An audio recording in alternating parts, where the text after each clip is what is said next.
નમસ્કાર દર્શક મિત્રો, હું છું રૂપલ લોણીચિયા. સંપૂર્ણ ન્યૂઝમાં આપનું સ્વાગત. વાવના પાદરમાં આવેલા અતિ પ્રાચીન હરિયાસર માતાજી મંદિર તરફ જતો મુખ્ય માર્ગ છેલ્લા 1 વર્ષથી બિસ્માર હાલતમાં છે. ગત ચોમાસામાં ભારે વરસાદ અને પૂરના કારણે તૂટી પડેલું નાળું હજી સુધી પુનઃનિર્માણ ન થતા સ્થાનિકો અને હજારો શ્રદ્ધાળુઓને ભારે હાલાકીનો સામનો કરવો પડી રહ્યો છે.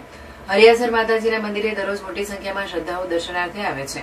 ગત ચોમાસામાં ભારે વરસાદને કારણે મંદિર તરફ જતો મુખ્ય માર્ગ અને નાળું ધોવાઈ ગયા હતા. સ્થાનિકોએ પોતાના પ્રયાસોથી કાચો રસ્તો બનાવ્યો હતો, પરંતુ સામાન્ય વરસાદમાં રસ્તો ધોવાઈ જતા હાલ અવરજવર જોખમી બની છે. ગ્રામજનોના જણાવ્યા અનુસાર નાળું તૂટ્યા બાદ ધારાસભ્ય, સરપંચ અને અન્ય આગેવાનોએ સ્થળની મુલાકાત લઈ 5 દિવસમાં નાળું બનાવી આપવાની ખાતરી આપી હતી. જોકે 1 વર્ષથી વધુ સમય વીતી જવા છતાં નાળાનું નિર્માણ થયું નથી. અનેક લેખિત અને મૌખિક રજૂઆતો છતાં કામગીરી ન થતા ગ્રામજનોમાં ભારે નારાજગી જોવા મળી રહી છે. ચોમાસાની ઋતુ શરૂ થઈ રહી હોવાથી આગામી દિવસોમાં વરસાદ પડતા મંદિર સુધી પહોંચવામાં વધુ મુશ્કેલી સર્જાઈ શકે છે.